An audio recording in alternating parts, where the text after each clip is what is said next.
Like کریں، subscribe کیجیے، bell icon کو دبائیں تاکہ ہماری ویڈیو سب سے پہلے آپ کے پاس پہنچ سکے۔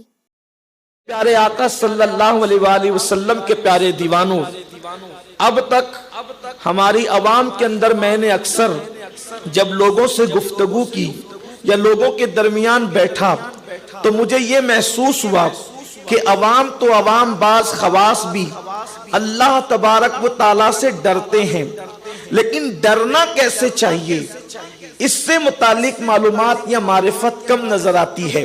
دیکھو، انسان ڈرتا ہے سانپ سے بھی، انسان ڈرتا ہے شیر سے بھی، انسان ڈرتا ہے دشمن سے بھی، انسان ڈرتا ہے زہر سے بھی۔ تو جب ہم اللہ سے ڈرنے کی بات کرتے ہیں، قرآن کئی مقام پر کہتا ہے یا ایھا الناس اتقوا، اے لوگو ڈرو، یا ایھا الذین آمنوا اتقوا اللہ، اے لوگو اللہ سے ڈرو، حق تقاتی، جیسے ڈرنے کا حق ہے۔ یا ایھا الذین آمنوا اتقوا اللہ ولتنظر نفس ما قدمت لغد، اے ایمان والو اللہ سے ڈرو اور آگے کے لیے کیا بھیج رہے اس سلسلے میں فکر کرو۔ یا ایھا الذین آمنوا اتقوا اللہ وقولوا قولا سدیدا، اے ایمان والو اللہ سے ڈرو اور سچی سچی بات کرو، اچھی اچھی بات کرو، سیدھی سیدھی بات کرو، میٹھی میٹھی بات کرو۔ آپ سے پوچھنا چاہتا ہوں، اللہ نے کئی مقام پر ڈرنے کا حکم دیا تو اللہ سے ڈرے کیسے؟ کیا معاذ اللہ جیسے ہم سانپ سے ڈرتے ہیں ویسے اللہ سے ڈریں، جیسے زہر سے ڈرتے ہیں ویسے اللہ سے ڈریں، جیسے شیر سے ڈرتے ہیں ویسے اللہ سے ڈریں؟ اللہ سے ڈرنے کا مطلب کیا ہے؟ اس لیے کہ جس سے ڈر ہوتا ہے اس سے بھاگا جاتا ہے، جس سے ڈر ہوتا ہے اس سے دوری ہوتی ہے، جس سے ڈر ہوتا ہے انسان اس کے پاس سے جو ہے وہ بھاگنے کی کوشش کرتا ہے، جس سے ڈر ہوتا ہے اس سے وحشت ہوتی ہے، جس سے ڈر ہوتا ہے اس سے دل تنگ ہوتا ہے۔ اب مقام پر بار بار کہا جاتا ہے اللہ سے ڈرو، اللہ سے ڈرو، اللہ سے ڈرو۔ تو معاذ اللہ، اللہ سے جو ڈرے گا تو کیا وہ اللہ سے دور ہوگا؟ اللہ اکبر۔ اللہ سے جو ڈرے گا وہ اللہ سے معاذ اللہ وحشت کرے گا، استغفر اللہ، العیاذ باللہ۔ تو اللہ سے ڈرنے کا مطلب کیا ہے؟ سانپ سے ڈرتے ہیں اس لیے بھاگتے ہیں، کتے سے ڈرتے ہیں اس لیے بھاگتے ہیں، شیر سے ڈرتے ہیں اس لیے بھاگتے ہیں، دشمن سے ڈرتے ہیں اس لیے بھاگتے ہیں۔ تو اللہ سے کیسے ڈرے؟ اللہ اکبر۔ اس لیے کہ اللہ سے ایسے نہیں ڈرنا، اللہ اکبر۔ دیکھو، استاد سے بھی ڈرتے ہیں، ماں باپ سے بھی ڈرتے ہیں، بڑے بھائی سے بھی ڈرتے ہیں، پیر و مرشد سے بھی ڈرتے ہیں، لیکن سانپ سے ڈرتے تو اس سے بھاگتے ہیں، اور پیر سے ڈرتے ہیں بھاگتے نہیں ہیں بلکہ اس کی طرف بھاگتے ہیں۔ سانپ سے بھاگتے ہیں اور پیر کی طرف بھاگتے ہیں، استاد کی طرف بھاگتے ہیں، ماں باپ کی طرف بھاگتے ہیں، یعنی ان کے قریب جانے کی کوشش کرتے ہیں، ڈرتے بھی ہیں۔ تو یہ اللہ سے ڈرنے کا مطلب کیا ہے؟ دیکھو، انسان اپنے باپ سے ڈرتا ہے، ڈرنے کا مطلب یہ ہے کہ اس کا ادب کرتا ہے اور اس کے سامنے وہ جو چیز ناپسند کرتا ہے اس سے بچنے کی کوشش کرتا ہے۔ اللہ اکبر۔ ڈرنے والے کو پتا ہے میرا باپ میرا دشمن نہیں ہے، ڈرنے والے کو پتا ہے میرا استاد میرا دشمن نہیں ہے، ڈرنے والے کو پتا ہے میرا پیر میرا دشمن نہیں ہے، یہ میرا خیر خواہ ہے۔ لیکن ڈرنے کا مطلب کیا؟ احترام کرتا ہے، عزت کرتا ہے۔ اور باپ کو اگر سگریٹ ناپسند ہے تو وہ باپ کے سامنے سگریٹ نہیں پیتا، باپ کو اگر قہقہا ناپسند ہے تو باپ کے سامنے وہ قہقہا نہیں لگاتا، باپ کو بدنظری ناپسند ہے وہ باپ کے سامنے بدنظری نہیں کرتا، حتیٰ کہ باپ سے اتنا ڈرتا ہے عقیدت میں، محبت میں، احترام میں کہ باپ بیٹھا ہو تو وہ کھڑا رہتا ہے، باپ کے بازو میں بیٹھنے کی کوشش نہیں کرتا۔ تو یاد رکھیں، احترام والد میں انسان جتنا ڈرتا ہے اس سے زیادہ اللہ کے احترام میں ڈرا جائے، اس سے خوف کیا جائے، اس سے خشیت کی جائے۔ اللہ کے بارے میں تصور لوگوں کے دل و دماغ میں بیٹھ گیا کہ اللہ تو عذاب ہی دے گا، اللہ تو کوڑی برسائے گا، اللہ تو جہنمی میں ڈالے گا، اللہ تو سانپ بچھو ہی مسلط کرے گا۔ یقیناً یہ سانپ، یہ عذاب، یہ کوڑے اپنی جگہ پر حق ہے، لیکن یہ سب کے لیے نہیں ہے، یہ سب کے لیے نہیں ہے۔ اگر آپ یہ سمجھتے ہیں کہ معاذ اللہ یہ سب آپ کے ساتھ ہونا ہے، پہلی بات تو یہ ان کے لیے ہے جو کفر پر مریں گے، یا پھر معاذ اللہ ان کے لیے ہے جو فسق و فجور اور گناہوں پر مریں گے، لیکن اللہ اپنے بندے سے کتنا پیار کرتا ہے۔ اللہ سے زیادہ کوئی ہم سے پیار نہیں کرتا، اللہ سے زیادہ کوئی ہم سے محبت نہیں کرتا۔ اس کی ہر صفت بے مثال ہے، اس کی ہر صفت بے مثال ہے۔ اس کی تخلیق کی طرح کوئی تخلیق نہیں، اس کے کلام کی طرح کوئی کلام نہیں، اس کے انداز کی طرح کسی کا انداز نہیں۔ اللہ اکبر۔ اس کی عطا کی طرح کسی کی عطا نہیں، اس کی سخا کی طرح کسی کی سخا نہیں، اس کے حسن کی طرح کسی کا حسن نہیں، اس کے جمال کی طرح کسی کا جمال نہیں، اس کے رحم کی طرح کسی کا رحم نہیں، اس کے کرم کی طرح کسی کا کرم نہیں، اور اس کی محبت کی طرح کسی کی محبت نہیں۔ وہ جتنی محبت جس شان سے کرتا ہے اتنی محبت کوئی نہیں کر سکتا۔ آؤ اللہ اپنے بندے سے کتنی محبت کرتا ہے۔ ایک روایت آپ کے سامنے پیش کروں۔ ایک عابد تھا بنی اسرائیل میں، بڑا متقی، بڑا پرہیزگار، بڑا عبادت گزار۔ اس کے تقوی اور پرہیزگاری کی داستان سن کر بنی اسرائیل کے بادشاہ نے اس کو اپنے محل میں بلایا، اور محل میں بلا کر کہتا ہے کہ میں نے آپ کے تقوی، آپ کی پرہیزگاری کی داستان سنی ہے، میں چاہتا ہوں کہ آپ اپنی جھوپڑی میں نہ رہیں، آپ میرے محل میں رہیں۔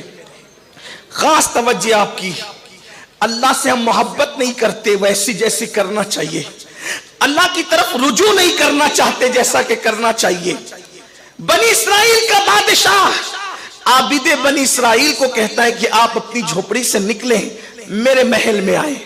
وہ پکا عابد تھا، وہ سچا متقی تھا، چیٹنگ باز آدمی نہیں تھا۔ وہ اس نے بادشاہ کے محل میں رہنا نہیں تھا، اس لیے کہ یاد رکھنا، جسے یار کی وصل کی لذتیں مل جاتی ہے، جسے یار کا پتہ مل جاتا ہے، پھر وہ بھاگتا ہے لوگوں سے، بلکہ ہر چیز میں پھر اس کو یار کا جلوہ نظر آتا ہے۔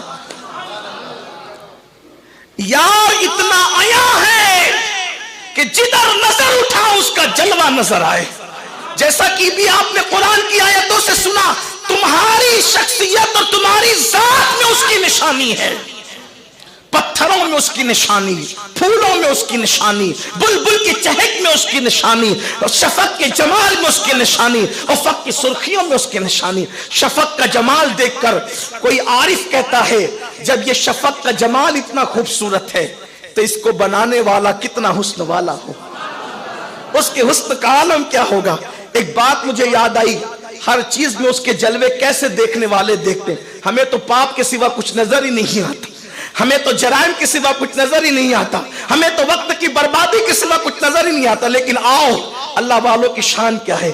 تصوف کی دنیا میں بہت خوبصورت نام ہے حضرت علامہ امام فخر الدین رازی کا۔ یہ علامہ امام نجم الدین کبریٰ کے بھانجے بھی ہیں اور مرید و خلیفہ بھی ہیں۔ اور یہ نجم الدین کبریٰ کون ہے؟ سرکار غریب نواز جس سے فیض لینے کے لیے ان کی خانقاہ میں 15 دن تک جاتے ہیں، وہ ہے نجم الدین کبریٰ رضی اللہ تعالیٰ۔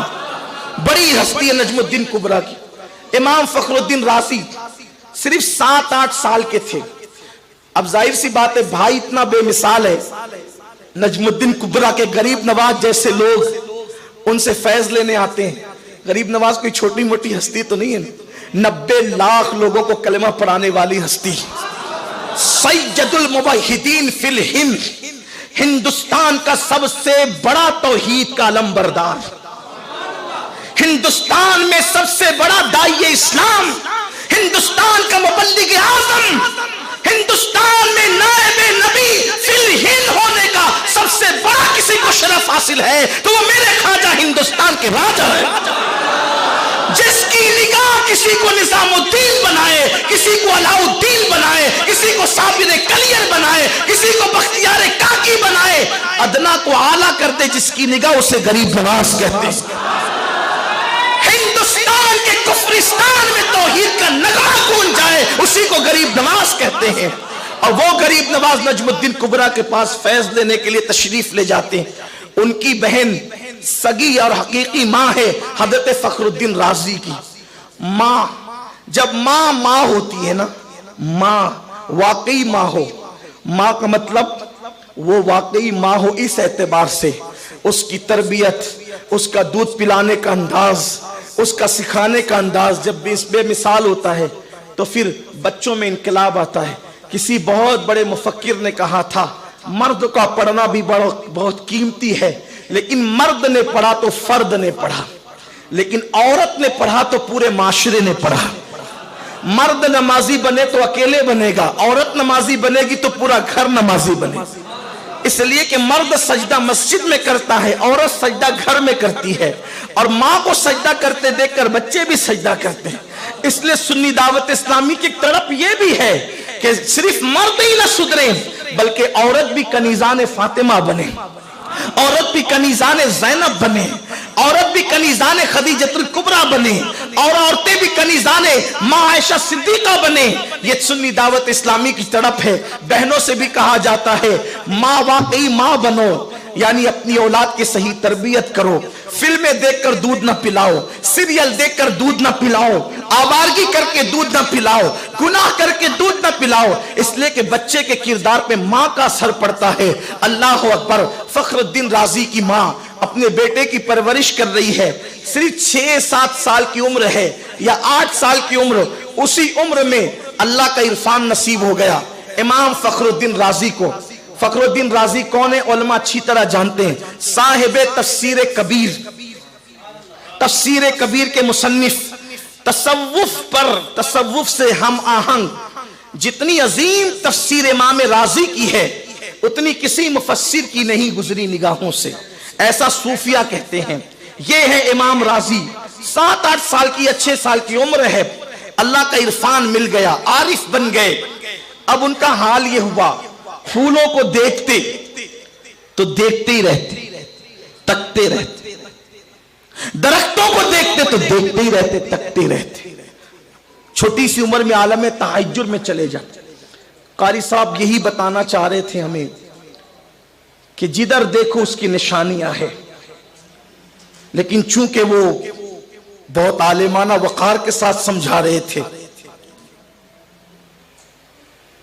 اور آپ بہت خوبصورت انداز میں سمجھتے تھے، اس لیے کہ ان کے سمجھانے کا انداز ایسا ہے کہ ان کی آدھی سے زیادہ عمر بچوں کو پڑھانے میں گزر گئی۔ جو بچوں کو پڑھا لے جائے تو پھر وہ بڑوں کو کیوں نہیں پڑھا سکتا؟ یہ تو ہم لوگوں کو ہی پڑھاتے ہیں، ہاں ہم ان کے پاس پڑھتے بھی ہیں، اور ایک چیز تو ایسی پڑھائی ہے کہ جو کوئی نہیں پڑھا سکتا۔ یہ ان کے میرے درمیان راز ہے۔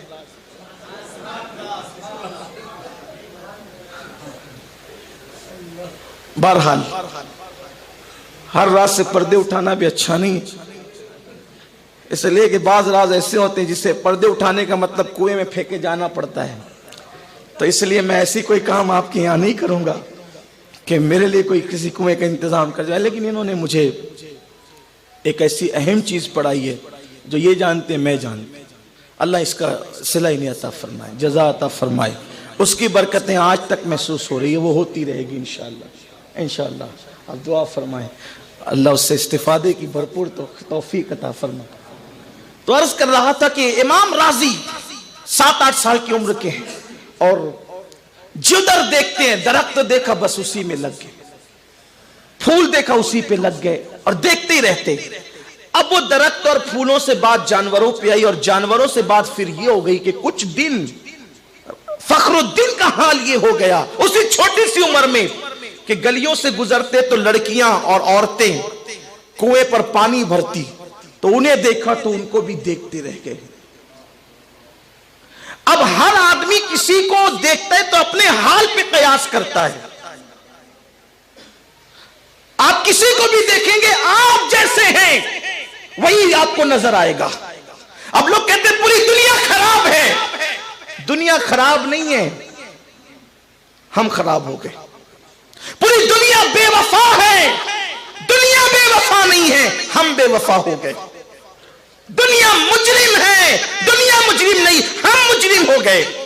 دنیا میں کرپشن ہے، دنیا میں کرپشن نہیں، ہمارے اندر کرپشن ہے۔